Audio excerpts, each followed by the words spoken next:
আমরা কথা বলবো সেই ভাইরাল রাজা ভাইয়ের সাথে, যিনি হচ্ছে 150 শতক জায়গায় 2 টন গলদা চিংড়ি উৎপাদনের লক্ষ্যমাত্রা নিয়ে চাষ শুরু করছিল। তো মাছ হারভেস্ট শেষ।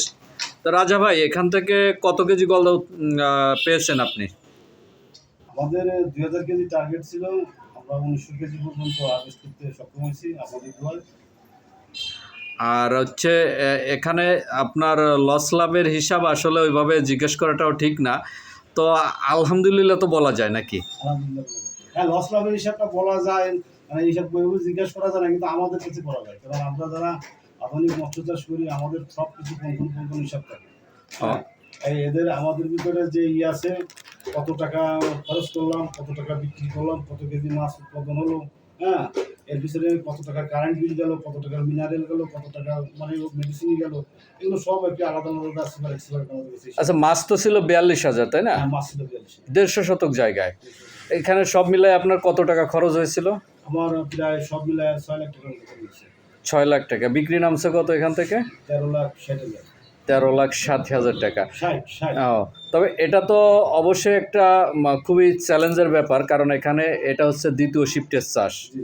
দ্বিতীয় শিফটে রেজাল্ট আনাটা খুবই টাফ ব্যাপার, কিন্তু আপনি একজন অভিজ্ঞ মৎস্যচাষী, সেই হিসেবে আপনি খুবই ভালো রেজাল্ট আনছেন। প্রথম শিফটেও ভালো লাভবান হতে পারছেন। প্রথম শিফটে আমাদের এসে বেনামি ছিল, বেনামি বাবু 1900 কেজি হয়েছে, 2000 কেজি একটু কম হচ্ছে। এটাও এরকম, এটা কিন্তু ওইখানে ছিল হচ্ছে 13,30,000, আর এইখানে হচ্ছে 13,60,000। হ্যাঁ, এই মোট 27 লাখ এর থেকে কয় হাজার কম, 20,000 কম হয়েছে, 10,000 কম হয়েছে। মোট টোটাল খরচ কত 2 শিফটে? 2 শিফটে ওইখানে হচ্ছে 4,66,000 আর এখানে 6। তাহলে তো বেশ ভালোই। 10-11 লাখ টাকা মতো। তো যারা মৎস্যচাষী নতুন উদ্যোক্তা আছে তাদের উদ্দেশ্যে কিছু বলেন। জেনে বুঝে করবো আমরা মৎস্য চাষ, সুখে থাকবো 12 মাস।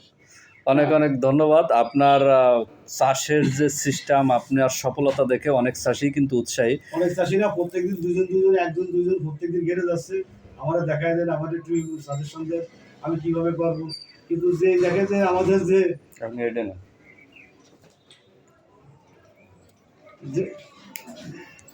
আমি কথা বলবো রাজা ভাইয়ের সহযোদ্ধা মিনার ভাই। তারা দুজন একসাথেই বেনামি চাষ করছিল। তো মিনার ভাই, বেনামি চাষে কি আসলে লাভজনক? হ্যাঁ, এটা তো আসলে যদি জেনে বুঝে সঠিকভাবে করা যায়, আমি তো মনে করি এটা আসলে অনেক লাভজনক, অনেক লাভজনক। তো এবছর আপনার টার্গেট কি 2026 সালে আমার এসে? আসলে আমি যে টার্গেটে আছি এটা বললে মানে আমার নিজের কাছেই বিশ্বাস হচ্ছে না। তারপরে আমার টার্গেট আছে, আমি 3 সার্কেল বেনামি করব এবং 1 সার্কেল গলদা করব। একই জমিতে, একই পুকুরে। একই পুকুরে? না, এটার আবার একটু তফাৎ আছে। আমি প্রথম সার্কেলটা আগের পুকুরেই করব, আর দ্বিতীয় সার্কেলের তৃতীয় সার্কেলের মাছটা আসবে আমার পাশে। আর একটা আমি জমি নিয়েছি গেল নার্সিং পয়েন্টের মতো, ওটা আড়াই বিঘার মতো, যেটা 1.5 একরের মতো। ওইটাকে আমি মাছটা রেডি করব এবং ওই মাছটা পরে কালচারে চলে যাবে। এই কারণে আমি শর্ট টাইমে একটা সময় পাবো আমি, যার কারণে আমি আশা করতেছি 2 সার্কেল তো হবেই, 3 সার্কেল একটা চান্স নিব আমি। তো আমরা কথা বলবো এই যে দুজন সফল ব্যক্তি, যার টেকনিশিয়ানের দায়িত্বে ছিলেন সুজিত দাদা। তো দাদা, আসলে এনাদের যে সফলতা সবাই দেখে খুবই অনুপ্রাণিত হচ্ছে। নতুন চাষিরা আরও অনেকের মনে দানা বেঁধেছে যে মাছ চাষে লস করে অনেকে এখান থেকে কিন্তু ছেড়ে অন্য ব্যবসায় চলে গেছে, তারা কিন্তু আবার মাছ চাষে ফিরে আসতে চাচ্ছে। আসলে কি তারা মাছ চাষে আসবে? তাদের উদ্দেশ্যে কিছু হ্যাঁ, বলুন। মাছ চাষে তো আপনার বিশেষ করে যে এসপিএফ গলদাটা মার্কেটে আসার পরের থেকে মাছ চাষে তো একটা ব্যাপক সম্ভাবনা দেখা দিয়েছে যে আসলে লাভ করা সম্ভব। আগে আমরা যেভাবে গলদাটা করতাম, গলদার পোনার কোয়ালিটি কিন্তু ওইভাবে ভালো ছিল না, যে মাছ দিতাম প্রচুর কিন্তু মাছ সব মায়া ছোট, ও বিক্রি করতে গেলে খাবার টাবার হিসাব করে চাষির কিন্তু লাভের খাতায় কিন্তু তেমন একটা থাকতো না। আর বেনামিটা তো কয়েক বছর নতুনই আমাদের বলা যায়।